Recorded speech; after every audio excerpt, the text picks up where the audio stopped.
Okay, everybody, good afternoon. Welcome to the first of our two keynotes, Durell Callier and Dominique Hill, who I'd just like to take a little bit of time to introduce. I can remember first meeting Durell and Dominique at the International Congress of Qualitative Inquiry, University of Illinois. I think it was over 10 years ago. I'm thinking it might have been 2014, but I'm not 100% sure of that. But meeting them, although I can't remember the exact date, meeting them and the work they were presenting has stayed with me performing. I think it's fair to say I felt inspired by and resonated with the creativity and the intensity of their performative work. A commitment to true partnership that is part of the reason why the committee have invited them this year as really embodying the idea of connections in autoethnography. At the time, they worked as a collective that they called Hill L. Waters and performed and published under that name, and which they described then as an intentional social justice venture. They wrote of how, as two queer Black educators interested in community accountability and arts for healing, we sought to create a collaboration that challenged the all too often isolating and bodily depraved research in academia. Durell is an artist scholar, employs Black feminist and queer methodologies to explore the interconnectivity of race, gender, sexuality, and culture. His research explores how Black art and creative practices respond to and reimagine anti-Black and anti-queer violence. He's a co-author of two books, most recently, Performative Intergenerational Dialogues of a Black Quartet, Qualitative Inquiries on Race, Gender, Sexualities and Culture. Durell's currently an associate professor in the Department of Africana Studies at the University of Delaware in the US. Dominique tells of being storied by elders as dancing before she could walk. She describes herself as a lover, a poet, vulnerability guide, and interdisciplinary scholar. Her written and performed scholarship traces the living edges of Black girlhood and Black queer intimacies. Dominique has been a Mill A Arts Fellow, artist in residence at Stone Quarry Hill Art Park, and a recipient of a New York State Council of the Arts Support for Artists grant. She's written 4 books, the most recent being Black Girl Reliable. Dominique is currently an assistant professor of women's gender and sexuality studies at Colgate University in the United States. Please join me in welcoming Durell Callier and Dominique Hill with their keynote, Infinite Knots, on staying connected and weaving our we. Thank you all so much. You said that in cue, even though you are now off mute. Lovely. Look at Yes, thank you all. It is beautiful to be joining you all again in the room, although we were in the room and we left some of our goodness, some of our energy in that very room. We left it last year, but it's a joy to be sharing space with you all again today. Yes, and thank you all for such a warm welcome.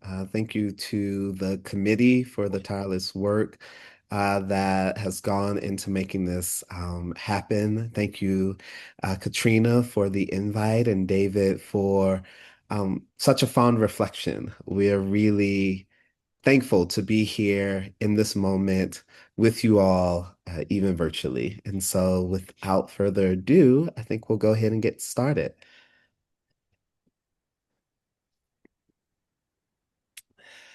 We are currently crafting our keynote for this gathering, and I, Durell, have become obsessed with finding a soundbite from an artist that I think perfectly captures connectivity.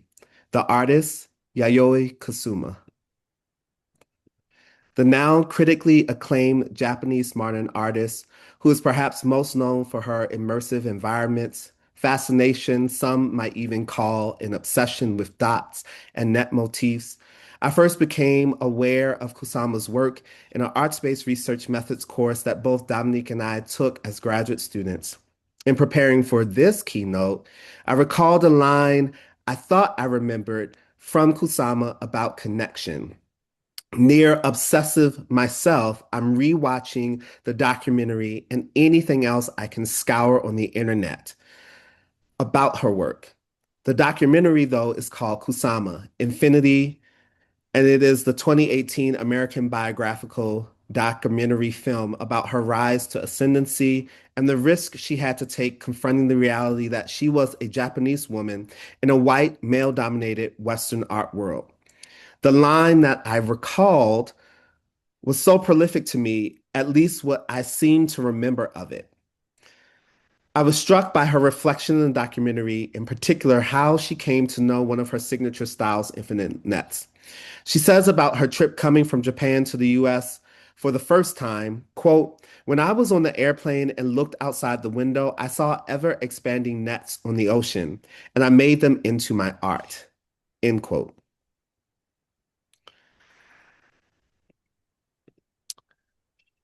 And here's one of those images for people who may or may not be familiar with her artwork. This is Infinity Nets Yellow. It is 1960.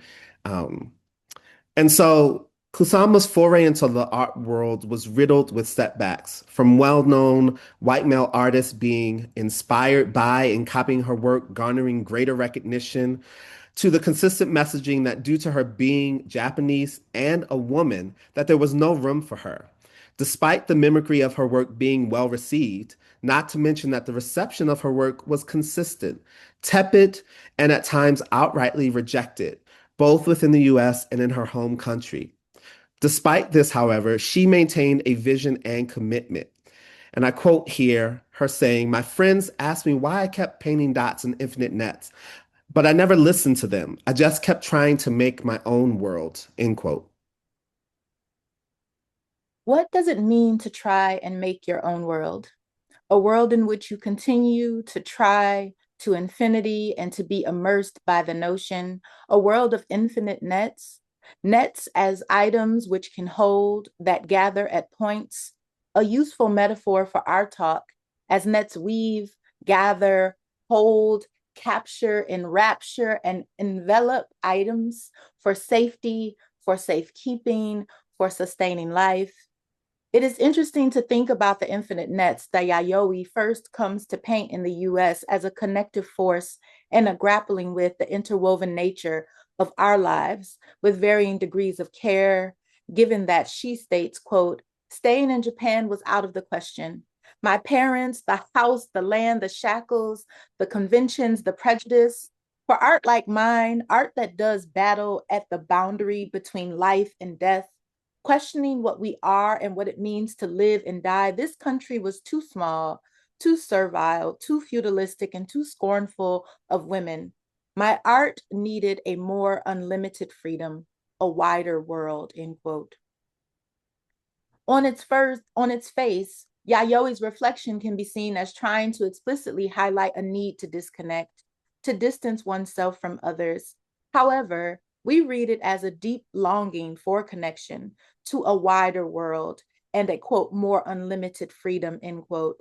Infinity and the obliteration of the self through the immersive, successive worlds Yayoi creates, oftentimes using dots as a schema, comes into a sharper focus when read through a lens of yearning for connection.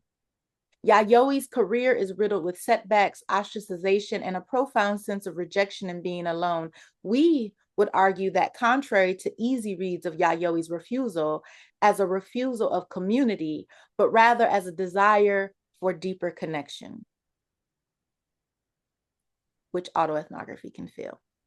The realization that the society in which she was in was, quote, "too small, too servile, too scornful to women," end quote, for the particular life task she had been given through her art, a more unlimited freedom, an unbridled freedom of connection and interdependence, we might argue. And so what we want to do is work through a couple of stories of connection, some autoethnographic vignettes from our own life, as David had mentioned earlier, about our time doing Hillel Waters together, what that has meant for us. And so that's the next bit of what we'll be going to talk about, stories of connection. In 1970, poet Gwendolyn Brooks in the poem Paul Robeson insisted, "We are each other's harvest. We are each other's business. We are each other's magnitude and beyond," end quote. And in 1971, singer-songwriter Al Green pens and records the Love Manifesto. Let's stay together. Refusing to cop to the ideas of sides, of parts of a profound distance between me and you in 1989, June Jordan in the poem Number 2 on Bell's Theorem asserts, "There is no chance that we will fall apart. There is no chance. There are no parts."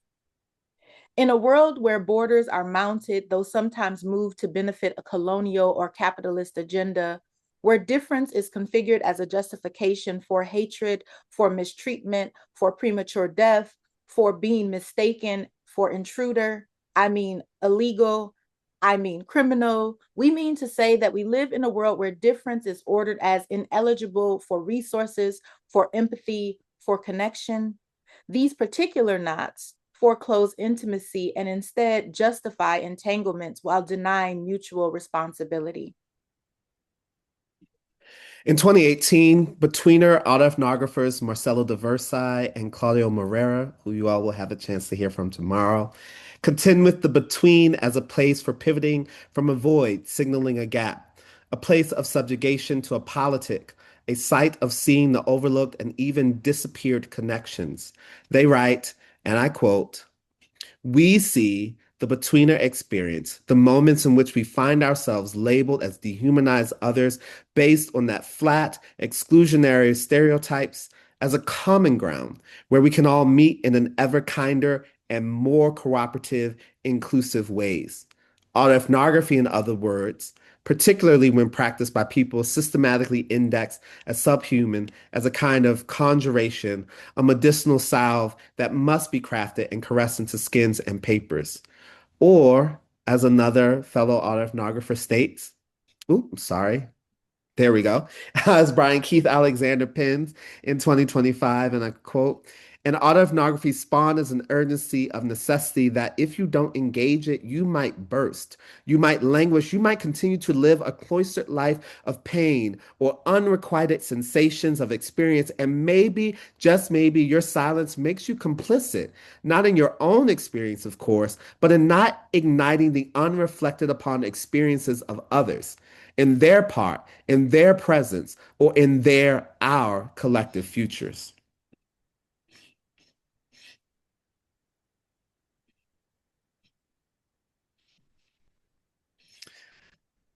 Connection one, love when it is new and exciting and easy. A particular tale. In a room of the Champaign, Illinois Library, public library, which is important, with anywhere between 35 to 50 folks in attendance, young and seasoned alike, Saving Our Lives, Hear Our Truth is in session. And this is a collective to which both Dominique and I were a part of. This week, it is the inaugural Black Girl Genius Week, a week-long public and sacred intergenerational practice of bringing together artists, scholars, and healers to deepen the work of Black girlhood celebration. And today, we are writing a letter to our best friend. Our best friends unknowingly are in the room. We begin to write, "Dear Durell, thank you for just being you. I know in the beginning I couldn't tell if you were being my friend or just being nice, but I know. I know you are loving, beautiful, and full of so much goodness. You are love. Your smile is so necessary to this world, and I couldn't imagine not seeing it and not having it light up dark rooms. Over the years, there has been so much transition, misunderstanding, and loss. People have left and you have stayed. People have thrown shade and you have come closer. I had no idea I'd gain a brother, a husband, a best friend in you, but that's the beauty of it, this thing called love. All it takes is showing up, and you have shown up over and over again. You teach me what it means to dig deep and see beyond my projections of how things are, to ask questions, to ask for more, and to wait for those requests to show up. And again, you show up. I could have never asked for a being like you. I couldn't have put together a list of attributes and qualities in a friend, and yet I got everything I needed. I got you. The thing about it is that you grow with me. I learn from you. I hear you and you hear me. I see you and you me. I haven't had many besties in my life because I take that shit seriously. Without a doubt, you have made your way into my heart, my family, my future. You are loved, handsome. Dominique, November 8th, 2014. And I wrote, I don't think that you know I consider you like a best friend. But that night I told you real shit about myself, shared parts of me that nobody else knew and still very few know. That was it. No more lies. You hugged me without hesitation, and your first words to me were, I am here and I'm still going to be here.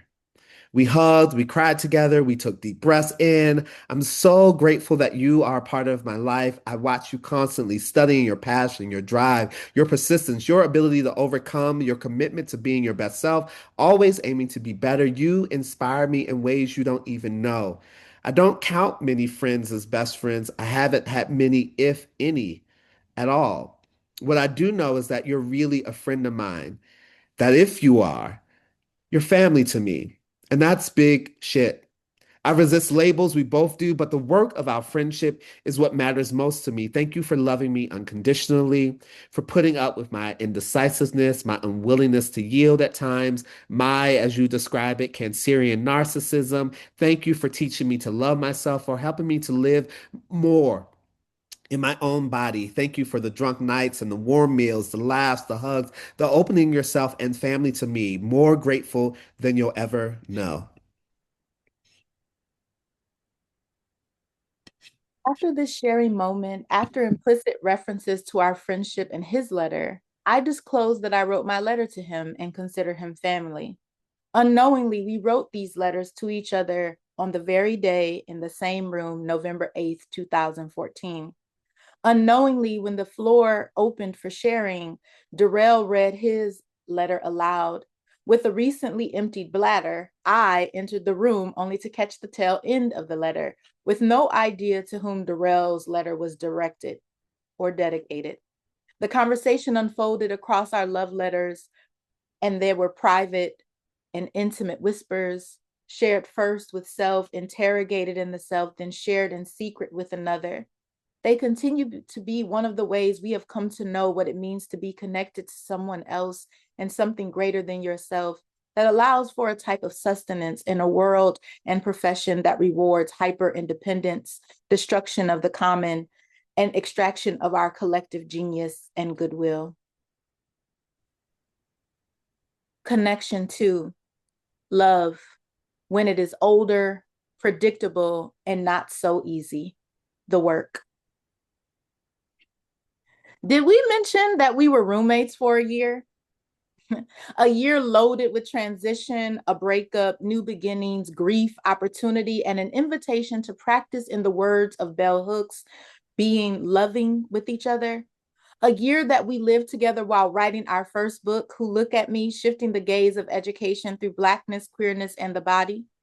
A book published on Brill Sense through a connection made with Patricia Levy in the Pine Lounge of the University of Illinois Student Union during one of those fabulous ICQIs, The Infinite Knots.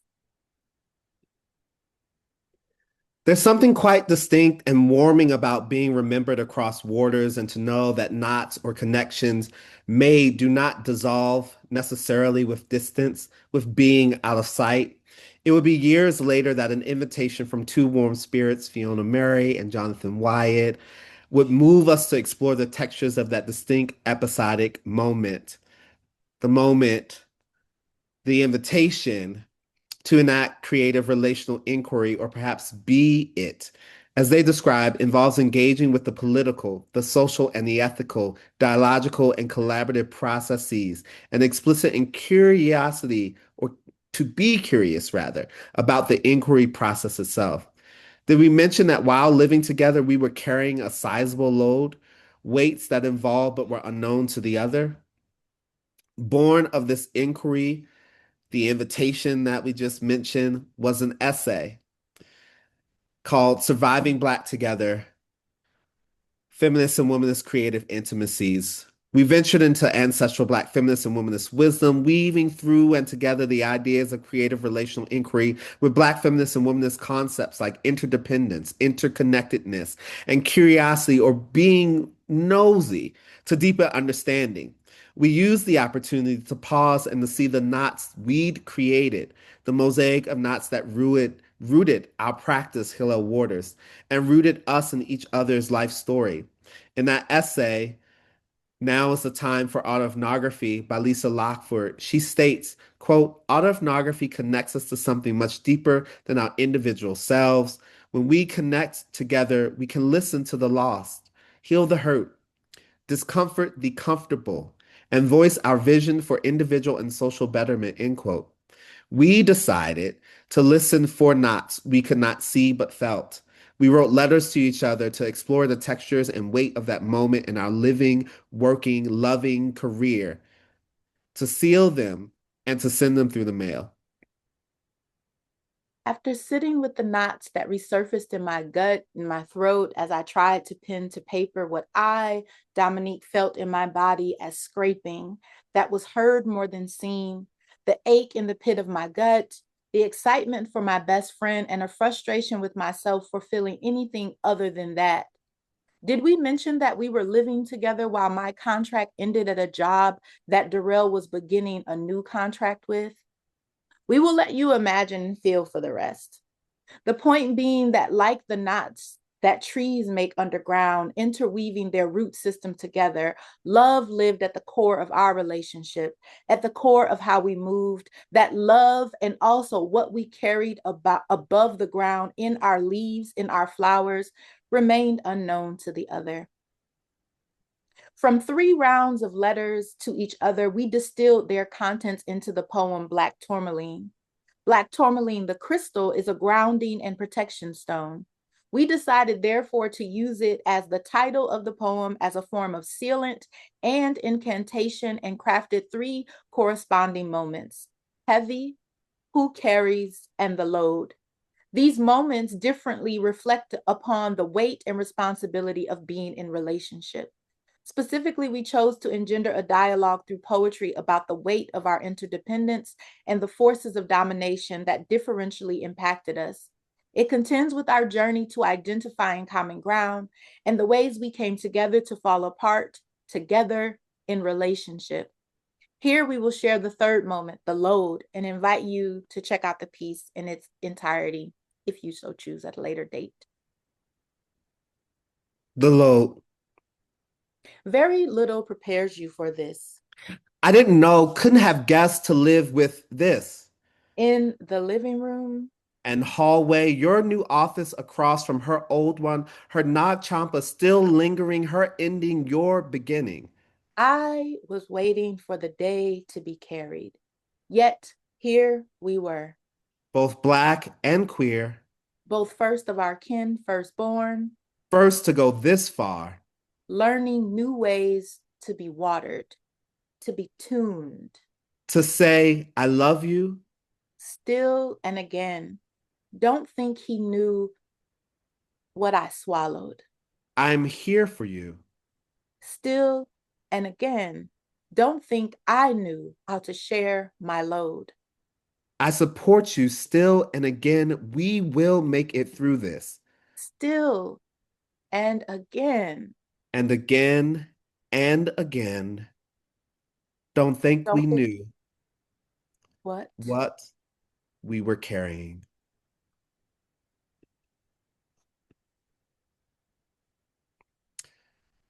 Connection 3.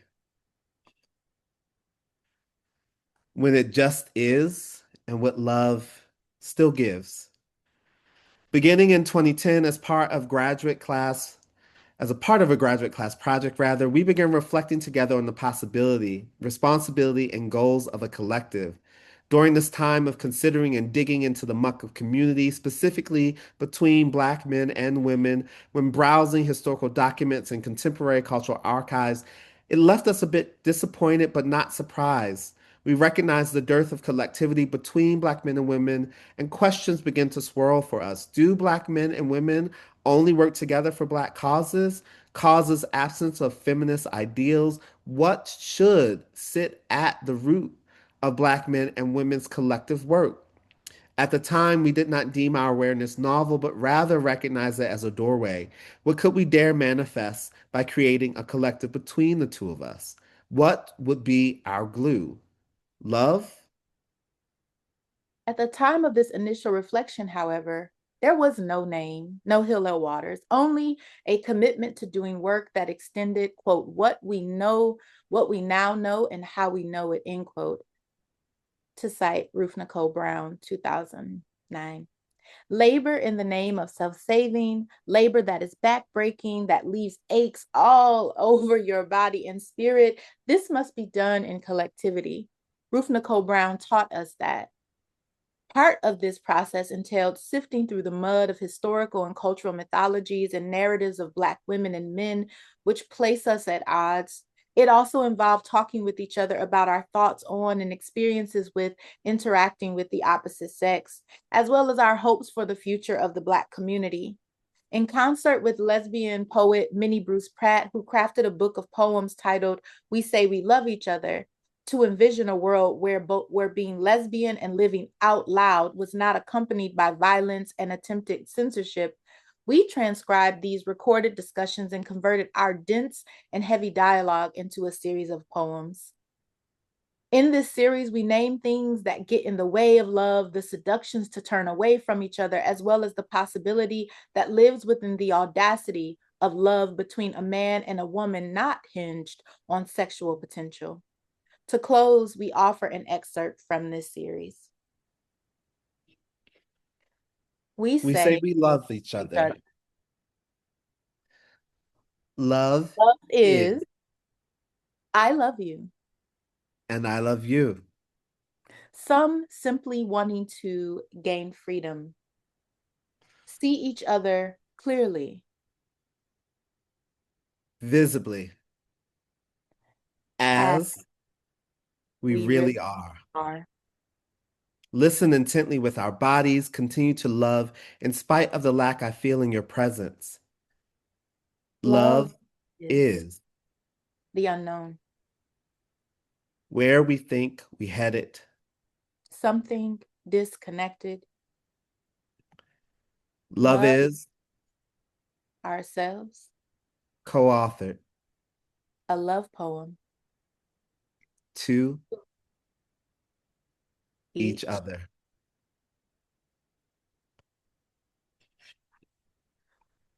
So, what is a necessary tool needed to stay connected in this political moment across geographies and despite all the forces that would seek to separate us? Love. When we look at each other, we see a love poem. When we welcome knowing through our bodies, we make room for eye contact, for slowing down and attuning to the person before me.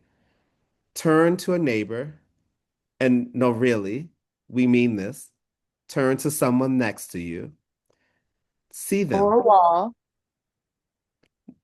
hopefully a neighbor. See them, take them in for a moment, and say out loud to your neighbor, I see you. We'll pause.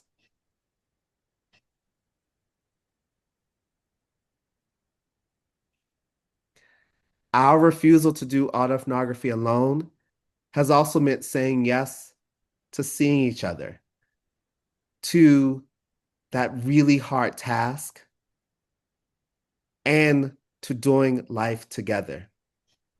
In this political moment across geographies and despite all the forces that would seek to separate us, we must love our way to freedom. As an invitation to see ourselves anew, to remove the veneer and ask ourselves inconvenient questions in the presence, sometimes under surveillance, autoethnography invites a tying of the knot, a willful bind, if you will, to our past, past, presents, futures not yet written. With each story we write, we create a thread to add to the web of the human condition, to the weave that is sometimes messy, confusing, heartbreaking, and still a worthwhile project. We must love our way to freedom. We must write with, from, and as love. And that freedom is one that acknowledges all of the ways our autoethnographic community connects, grows, spins, and strengthens us. There is another tale we could tell about connection. The infinite knots that fix us together, fix as in hold, fix as in mend, fix as in make us whole. Dare we say, more human, more connected. These knots are stories. And for us, some of these include the story of first meeting Dan Harris and Stacey Holman Jones at the International Congress of Qualitative Inquiry when we were just wee graduate students, new to the craft and finding our performance legs. I think that might have been 2008, 2009.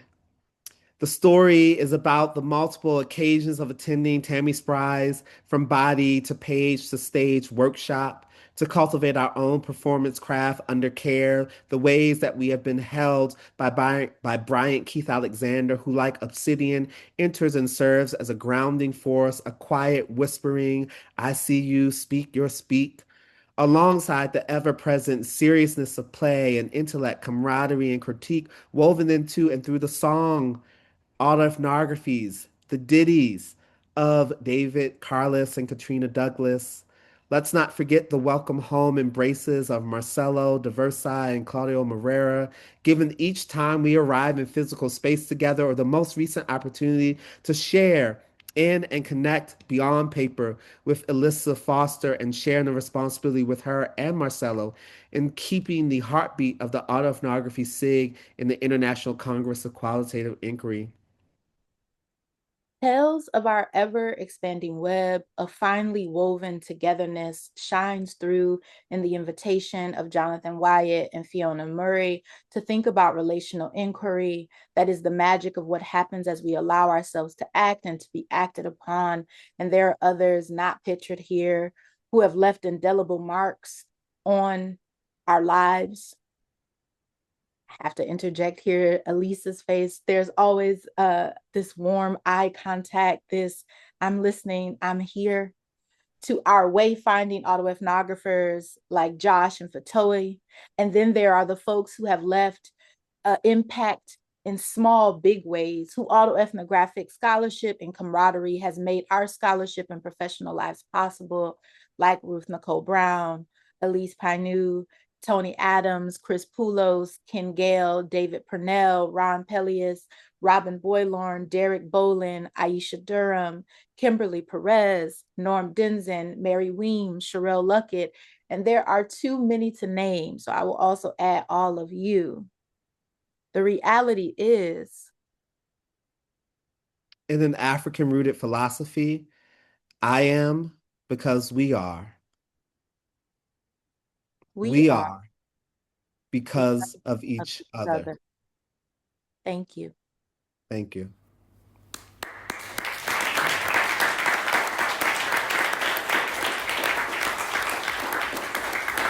Thank you very much.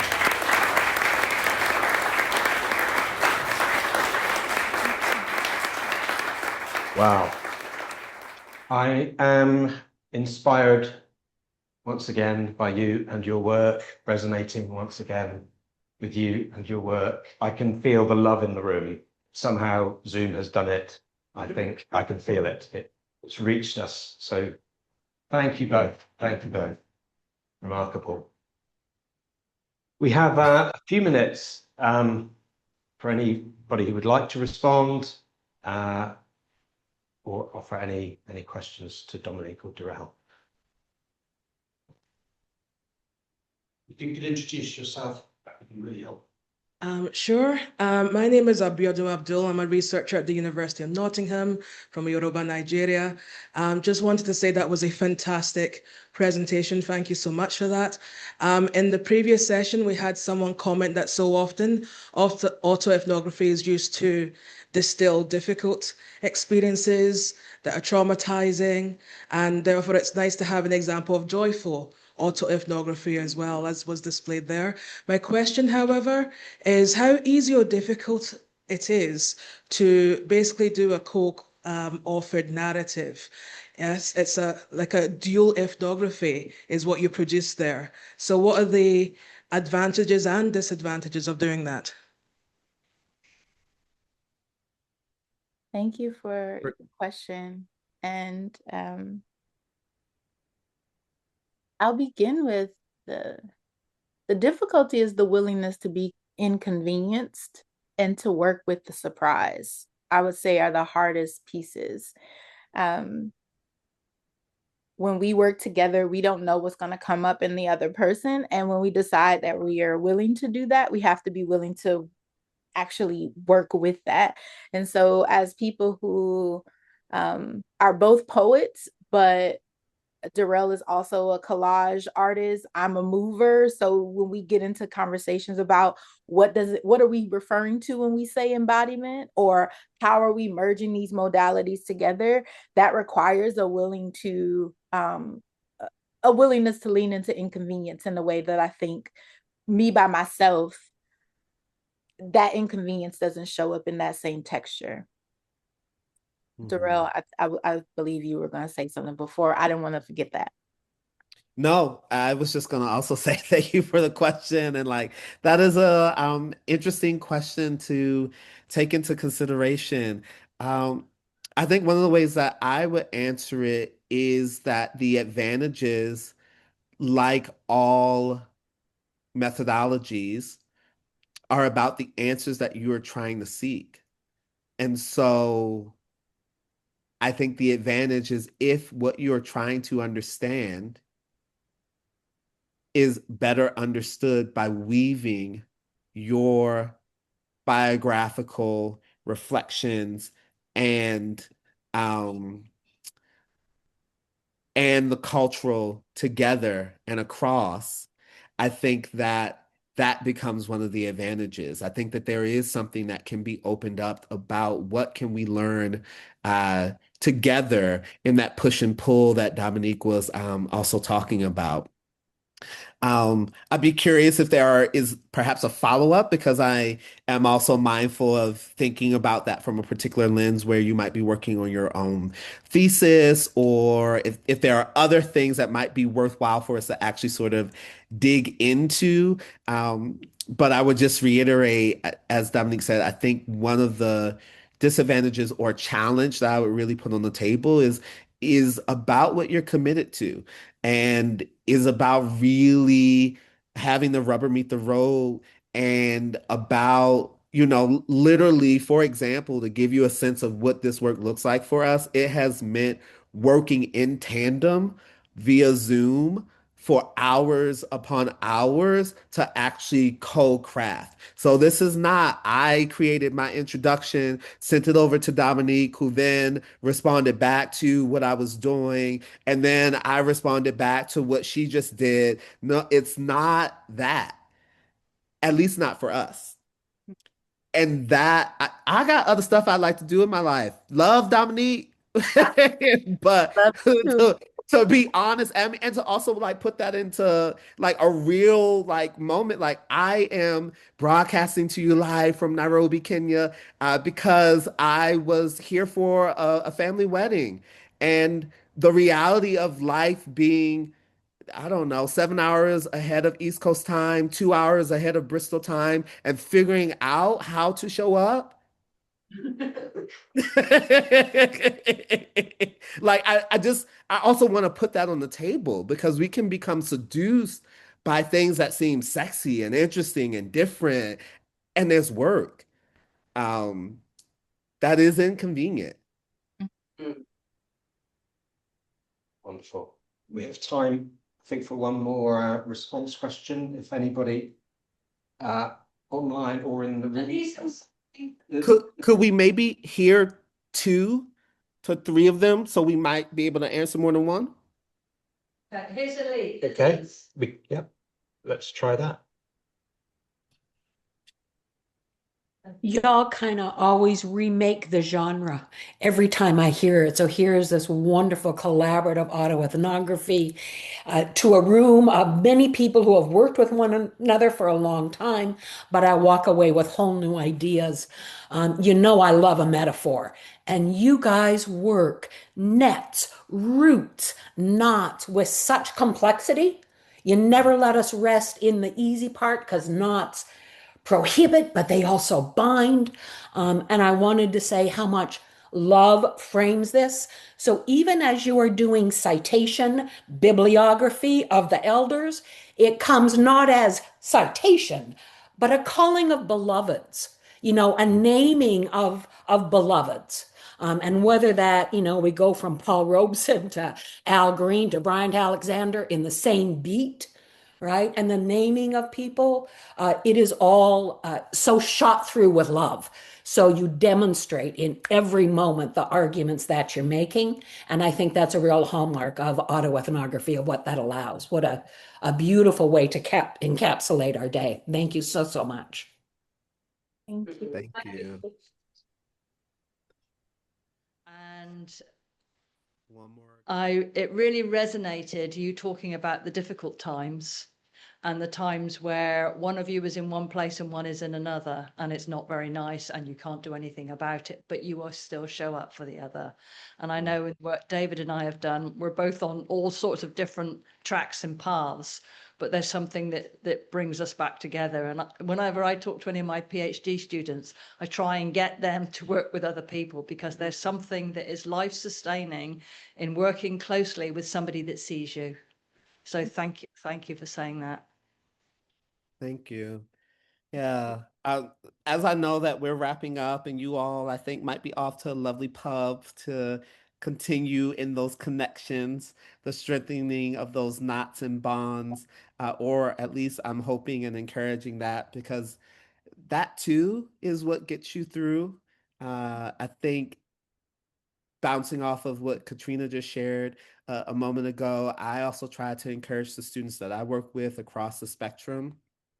You should have a life outside of your studies. That those are the types of things that make your studies actually more possible.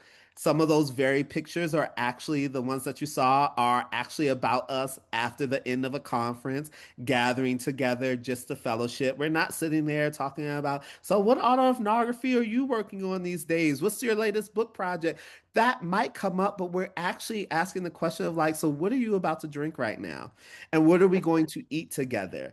And I think that's really important, and it's a small tidbit. And then I'll share things. I'll let Dominique perhaps close us out.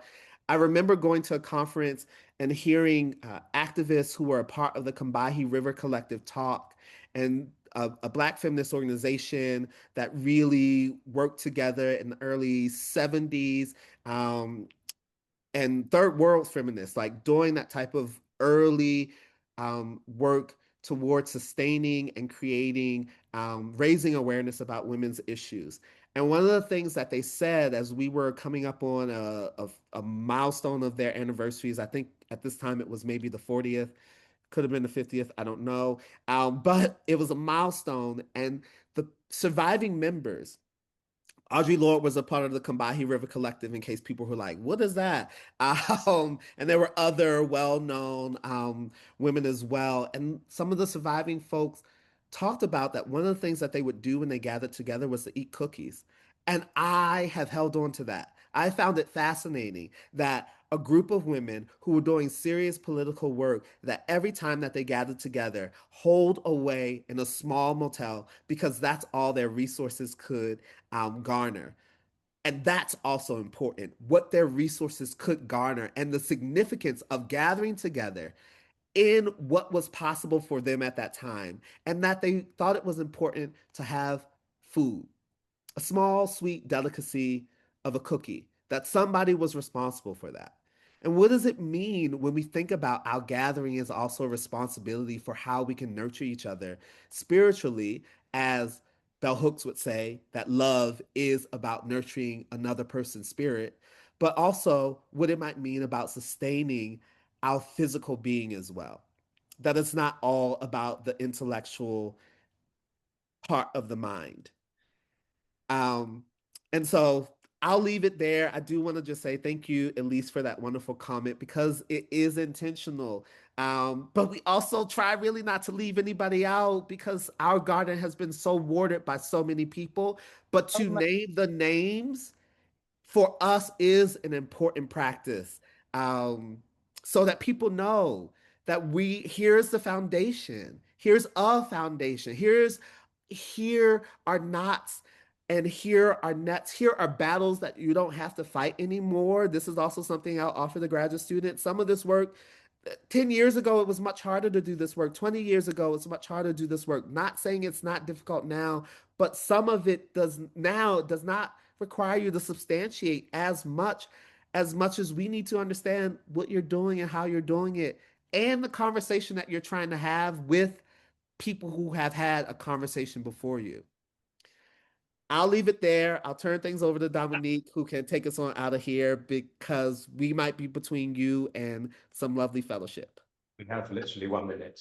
And in between that, my invitation is simply to make and take time to slow down, to offer some intentional connection, some of that deep, uncomfortable eye contact that we don't seem to make as much anymore in the world.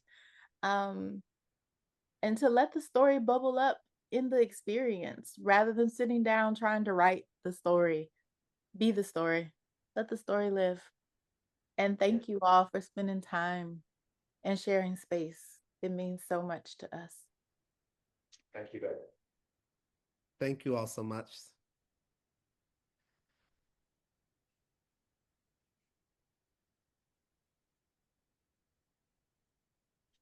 Thank you. Fantastic. Our contract with the venue means we have to be out of the room by 5:30, hence the urgency. Thank you for a wonderful, fantastic keynote. Tomorrow morning, those in person have the opportunity of a guided walk. If you would like some early activity, departing from Bristol Suspension Bridge at 7:30 a.m. approximately.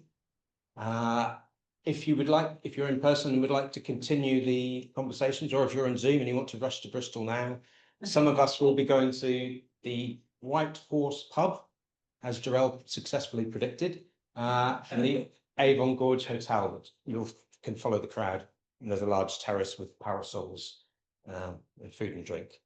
Thank you all for a wonderful day. Thank you very much.